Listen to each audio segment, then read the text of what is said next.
Après Gims, Big Flo et Oli annulent aussi leur concert en Tunisie. Pourquoi? En soutien aux migrants subsahariens et leur situation dans le pays d'Afrique du Nord. De nombreux migrants, dont des femmes et des enfants, sont raflés dans les rues ou chez eux par les autorités tunisiennes pour les parquer dans des bus, puis les abandonner dans le désert à la frontière libyenne. Des vidéos et photos montrent des Africains subsahariens affaiblis, à l'article de la mort, sans possibilité de rentrer chez eux. Certains migrants peuvent rester des semaines dans le désert, abandonnés à leur sort.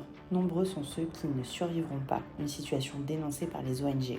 Ces rafles sont la conséquence du discours virulent que le président Kais Saied a prononcé le 21 février 2023.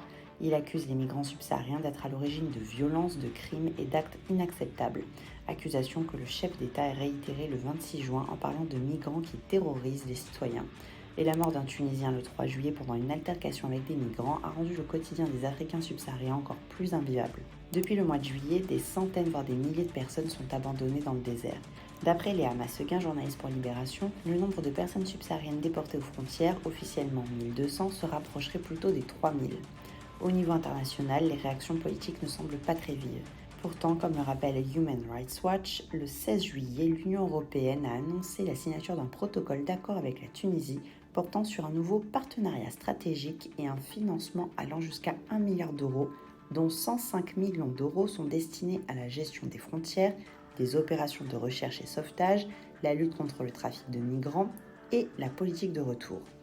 Alors, l'Europe est-elle complice ?